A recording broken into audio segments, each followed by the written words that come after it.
સૌને મારા નમસ્કાર. ડૉક્ટર રમેશ કાલિયા યુટ્યુબ ચેનલમાં આપ સૌનું હાર્દિક સ્વાગત કરું છું.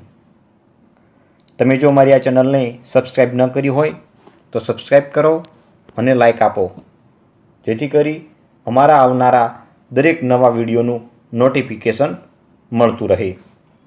આજે આપણે ભીમદેવ બીજાની સિદ્ધિના અનુસંધાને ચર્ચા કરીશું, પરંતુ તે પહેલાં આપણે વંશાવળી તપાસીએ, જેથી કરીને ઓથેન્ટિક માહિતી અને સોલંકી વંશના શાસકોની એક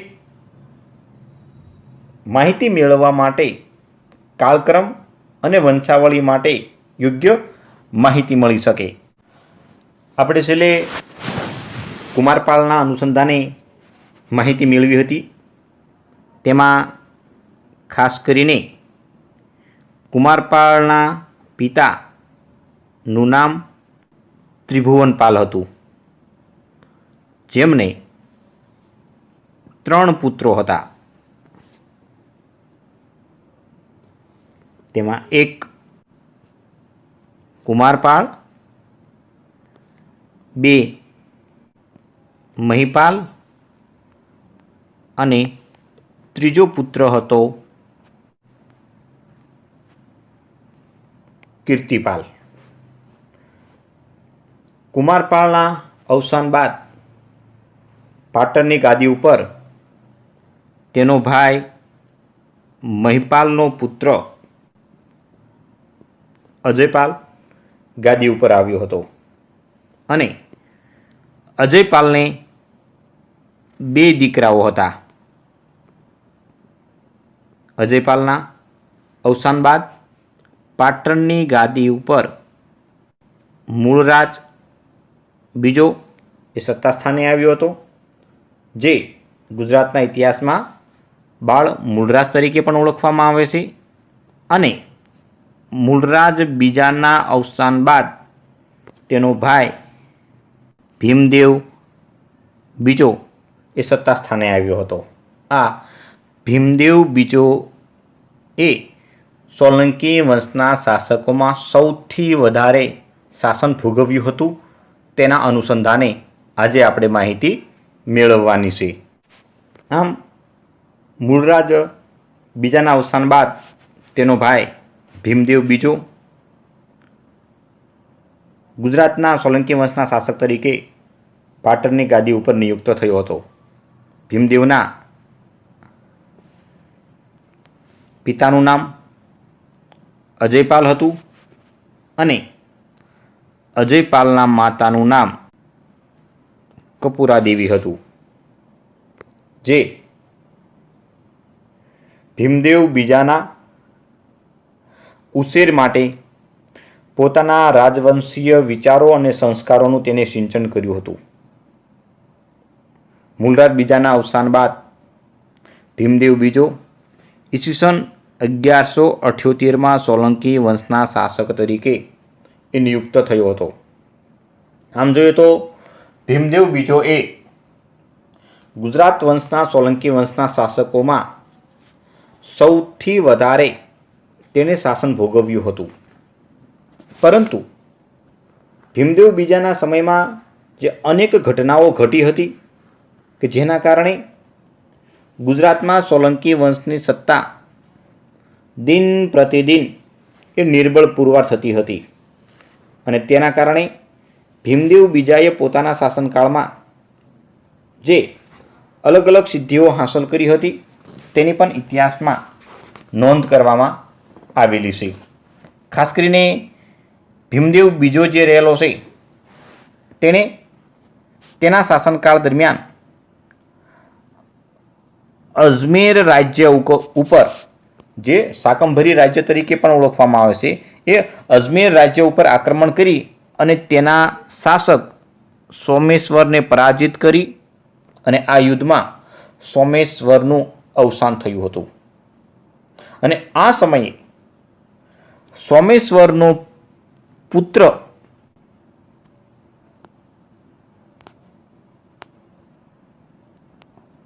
પૃથ્વીરાજસિંહ એ દિલ્હીમાં હતો અને તેને સમાચાર મળ્યા કે સોલંકી વંશના રાજા ભીમદેવ બીજાએ તેના રાજ્ય ઉપર આક્રમણ કરી અને તેના પિતાનું અવસાન થયું છે અને તેની સાથે જ પૃથ્વીસિંહ ચૌહાણે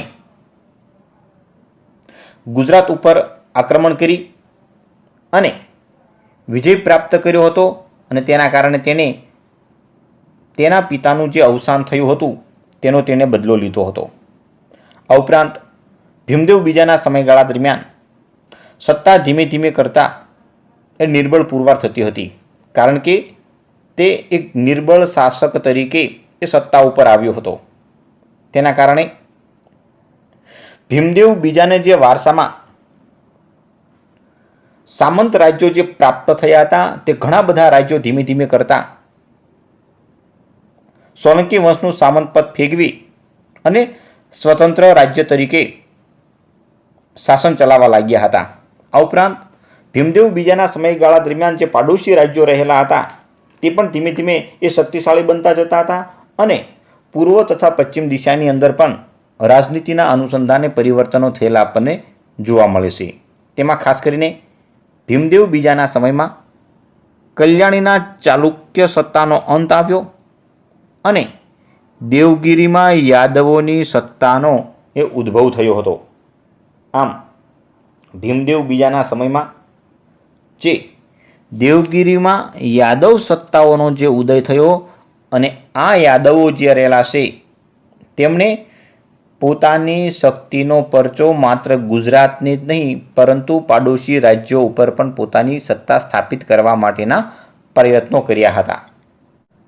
કારણ કે દેવગિરીના યાદવ વંશના શાસકોમાં ભીલમ નામનો રાજા એ શક્તિશાળી રાજા હતો કે જેણે માળવા અને ગુજરાતના રાજાને હરાવી અને પોતાની તાકાતનો પરચો બતાવ્યો હતો.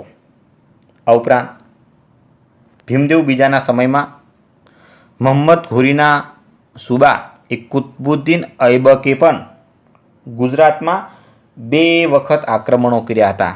તેમાં ખાસ કરીને ઈસવીસન 1194માં અને ઈસવીસન 1196માં 2 વખત ગુજરાત ઉપર ચડાઈ કરી હતી. પરંતુ પ્રથમ જે ચડાઈ જે કરવામાં આવી હતી તે ચડાઈમાં આબુના રાજાનો સહકાર મળવાના કારણે લવણ પ્રસાદ કુતબુદ્દીન ઐબકના સૈનિકને પરત ધકેલી દેવા માટે તેને સફળતા મળી હતી. પરંતુ કુતબુદ્દીન ઐબકે ઈસવીસન 1196માં જ્યારે બીજી વખત ગુજરાત ઉપર આક્રમણ કર્યું ત્યારે કુતબુદ્દીન ઐબક વિશાળ લશ્કર સાથે અને શસ્ત્ર સરંજા સાથે તાલીમબદ્ધ લશ્કરને પોતાની સાથે રાખી અને પાટણ ઉપર આક્રમણ કરી ભારે લૂંટફાટ મચાવી હતી. આ કુતબુદ્દીન ઐબક એ કે જેણે દિલ્હી સલ્તનતની સ્થાપના કરી હતી. કોમ્પિટિટિવ એક્ઝામમાં પ્રશ્ન પૂછાઈ શકે એમ છે કે ભીમદેવ બીજાના સમયમાં દેવગિરીમાં કયા વંશની સત્તાનો ઉદય થયો હતો? તો તેનો જવાબ છે યાદવ સત્તાનો. એવી રીતે પણ પ્રશ્ન પૂછાઈ શકે કે ભીમદેવ બીજાના સમયમાં યાદવ વંશના કયા રાજા એ શક્તિશાળી શાસક તરીકે સમકાલીન હતા? તો તેનો જવાબ છે ભીલમ રાજા. એવી રીતે પણ પ્રશ્ન પૂછાઈ શકે કે દિલ્હીમાં કોણે સલ્તનત સત્તાની સ્થાપના કરી હતી? તો તેનો જવાબ છે કુતબુદ્દીન ઐબકે. એવી રીતે પણ પ્રશ્ન પૂછાઈ શકે કે મોહમ્મદ ઘોરીના સુબા કુતબુદ્દીન ઐબકે ગુજરાત ઉપર આક્રમણ કર્યું ત્યારે ગુજરાતમાં સોલંકી વંશના કયા રાજાનું રાજ્ય હતું? તો તેનો જવાબ છે ભીમદેવ બીજો. એટલે આવી રીતે પણ કોમ્પિટિટિવ એક્ઝામમાં એ પ્રશ્નો પૂછાઈ શકે છે. આમ ભીમદેવ બીજાનો શક્તિ દિન પ્રતિદિન એ નિષ્ક્રિય થતી જતી હતી અને તેના કારણે જે દુશ્મન રાજ્યો જે રહેલા હતા તે દુશ્મન રાજ્યો પણ ગુજરાત સામ્રાજ્ય ઉપર વારંવાર આક્રમણો કરી અને લૂંટફાટ ચલાવતા હતા. આ ઉપરાંત ભીમદેવ બીજાના સમયમાં માળવા રાજ્ય એ સ્વતંત્ર બનતા ભીમદેવની સત્તા માત્ર ઉત્તર ગુજરાત, સૌરાષ્ટ્ર, મેવાડ અને આબુ પૂરતી મર્યાદિત રહી હતી. પરંતુ એમ કહી શકાય કે ભીમદેવ બીજો જે નિર્બળ શાસક તરીકે પુરવાર થયો હતો, તેમ છતાં પણ તેના સમયમાં લવણ પ્રસાદ, વીર ધવલ અને વસ્તુપાલ તેજપાલે ગુજરાતની સત્તાને મજબૂત બનાવી અને ભીમદેવ બીજાએ 64 વર્ષ સુધી તેને સામ્રાજ્ય એ ચલાવ્યું હતું. આમ જોઈએ તો ગુજરાતના સોલંકી વંશના શાસકોમાં સૌથી લાંબુ શાસન જો કોઈ ચલાવ્યું હોય તો તે છે ભીમદેવ બીજો. ઘણી વખત કોમ્પિટિટિવ એક્ઝામમાં પણ આ પ્રશ્ન પૂછાઈ શકે કે સોલંકી વંશના શાસકોમાં સૌથી લાંબુ શાસન કોને ચલાવ્યું હતું, તો તેનો જવાબ છે ભીમદેવ બીજો, જેને 64 વર્ષ સુધી શાસન સંભાળ્યું હતું. આ ઉપરાંત ભીમદેવ બીજાના સમયમાં જે તેને વહીવટની દ્રષ્ટિએ જે નિર્બળ પુરવાર થયા હતા, તેના કારણે તેના સમયમાં વાઘેલ ગામના સોલંકી વંશની જે એક શાખા રહેલી હતી, તેના આગેવાન લવણ પ્રસાદ અને તેના પુત્ર વીર ધવલે ધોલકામાં રાણા તરીકેની સત્તા સ્થાપિત કરી હતી. અને સમય જતાં આ સોલંકી વાઘેલા વંશની એ રાજધાની તરીકે પણ એ વિકસિત બની હતી. ઘણી વખત કોમ્પિટિટિવ એક્ઝામમાં પણ આ પ્રશ્ન પૂછાઈ શકે કે સોલંકી વંશના કયા રાજાના શાસનકાળ દરમિયાન લવણ પ્રસાદ વીર ધવલે ધોળકામાં રાણા તરીકેની સત્તા સ્થાપિત કરી હતી, તો તેનો જવાબ છે ભીમદેવ બીજાના સમયમાં. એવી રીતે પણ પ્રશ્ન પૂછાઈ શકે કે વાઘેલા વંશની સ્થાપના કોણે કરી હતી, તો તેનો જવાબ છે લવણ પ્રસાદ વીર ધવલે. એવી રીતે પણ પ્રશ્ન પૂછાઈ શકે કે સોલંકી વંશના શાસનકાળ દરમિયાન સોલંકી વાઘેલા શાસનની રાજધાની કઈ હતી, તો તેનો જવાબ છે ધોળકા. આમ કોમ્પિટિટિવ એક્ઝામમાં પણ અવારનવાર પ્રશ્નો પૂછાઈ શકે. ભીમદેવ બીજાએ પોતાના શાસનકાળ દરમિયાન કોઈપણ જાતની એ લશ્કરી વિશેષ પ્રકારની સિદ્ધિ હાંસલ નહોતી કરી. તેમ છતાં પણ તેણે પોતાના શાસનકાળ દરમિયાન અનેક લોક ઉપયોગી કાર્યો કર્યા હતા. તેમાં ખાસ કરીને ભીમદેવ બીજાએ તેના શાસનકાળ દરમિયાન સોમનાથ મંદિરમાં મેઘનાથ નામે મંડપનું એ બાંધકામ કરાવ્યું હતું. આમ જોઈએ તો ભીમદેવ બીજાએ જે સ્થાપત્ય કલાને મહત્ત્વ આપ્યું હતું, તેમાં આ સ્થાપત્ય કલાની દૃષ્ટિએ ખૂબ જ મહત્ત્વનું ગણવામાં આવે છે. કારણ કે ભીમદેવે પોતાના શાસનકાળ દરમિયાન જે સ્થાપત્ય કલાની દૃષ્ટિએ સોમનાથ મંદિરમાં મેઘનાથ મંડળ નામનું જે મંડપ બનાવ્યો હતો, તે સ્થાપત્ય કલાની દૃષ્ટિએ ખૂબ મહત્વનો ગણવામાં આવે છે. આ મેઘનાથ મંડપ એ ઇતિહાસમાં મેઘ ધ્વનિ તરીકે પણ ઓળખવામાં આવે છે. કારણ કે આ મેઘનાથમાં એવું હોય છે કે ધાર્મિક પ્રસંગો સમયે જે જગ્યાએ નૃત્ય કરવામાં આવતું હોય છે, તેને મેઘનાથ મંડપ તરીકે ઓળખવામાં આવે છે. આ ઉપરાંત ભીમદેવ બીજાએ પોતાના શાસનકાળ દરમિયાન અનેક નવા ગામો વસાવી તેમાં શિવાલયો બંધાવ્યા અને શિવાલયોના નિભાવ માટે તેણે ઘણા બધા ગામોની જમીનો પણ દાનમાં આપી હતી, જેની માહિતી આપણને દાનપત્રોમાંથી પ્રાપ્ત થાય છે. ભીમદેવ બીજો સ્થાપત્ય કલાને વધારે પ્રોત્સાહન આપ્યું હોવાના કારણે તેણે પોતાની પત્ની લીલાદેવી રહેલી હતી, તે લીલાદેવીના નામ ઉપરથી તેણે લીલાપુર નામનું ગામ વસાવ્યું હતું અને તે ગામમાં ભીમેશ્વર અને લીલેશ્વર નામના 2 શિવાલયો બંધાવ્યા હતા. આ ઉપરાંત ભીમદેવ બીજાએ સ્થાપત્ય કલાની દૃષ્ટિએ ખૂબ જ મહત્ત્વ કે પ્રોત્સાહન આપ્યું હોવાના કારણે તેણે બીજી રાણી રહેલી હતી, જેનું નામ હતું સુમલ દેવી, અને તે સુમલ દેવીના નામ ઉપરથી ભીમદેવે સુમલેશ્વર નામનું એ મંદિર બંધાવ્યું હતું, જે સ્થાપત્ય કલામાં ખૂબ જ મહત્વનું સ્થાન ધરાવે છે. ભીમદેવ બીજાએ 64 વર્ષ સુધી શાસન કર્યું હોવાના કારણે તેણે અનેક ઉપનામો પણ ધારણ કર્યા હતા, જેમ કે પરમ ભટ્ટારક, મહારાજાધિરાજ, પરમેશ્વર, અભિનવ સિદ્ધરાજ, ધર્મ ચક્રવર્તી અને બાલ નારાયણવતાર તરીકેના પણ બિરુદો ધારણ કર્યા હતા. ઘણી વખત કોમ્પિટિટિવ એક્ઝામમાં પણ આના અનુસંધાને એ પ્રશ્ન પૂછાઈ શકે કે સોલંકી વંશના કયા રાજાએ સોમનાથ મંદિરમાં મેઘનાથ મંડપનું નિર્માણ કરાવ્યું હતું? તો તેનો જવાબ છે ભીમદેવ બીજાએ.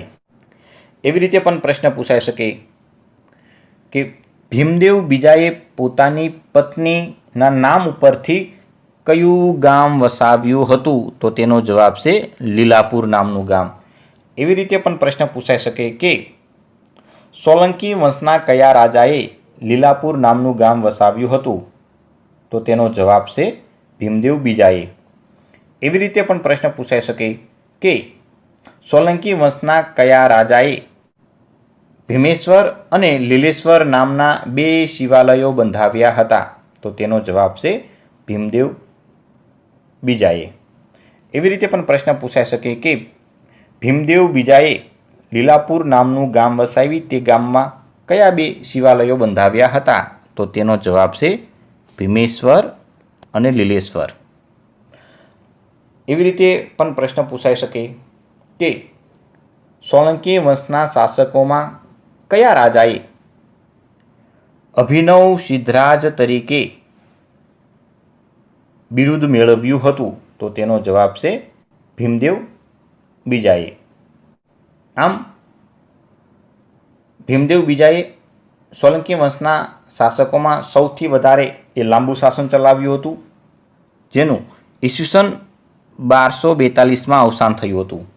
આમ ભીમદેવ બીજાએ ઈસવીસન 1178થી ઈસવીસન 1242 સુધી એટલે કે તેને 64 વર્ષ સુધી શાસન ચલાવ્યું હતું. અને આ ભીમદેવ બીજો એ સોલંકી વંશના શાસકોમાં ભોળા ભીમ તરીકે પણ ઓળખવામાં આવે છે. ઘણી વખત એવી રીતે પણ કોમ્પિટિટિવ એક્ઝામમાં પ્રશ્ન પૂછાઈ શકે કે સોલંકી વંશના શાસકોમાં કયો રાજા ભોળા ભીમ તરીકે ઓળખવામાં આવે છે? તો તેનો જવાબ છે ભીમદેવ બીજો. એવી રીતે પણ પ્રશ્ન પૂછાઈ શકે કે સોલંકી વંશના શાસકોમાં સૌથી લાંબુ શાસન કોને ચલાવ્યું હતું? તો તેનો જવાબ છે ભીમદેવ બીજો. આભાર.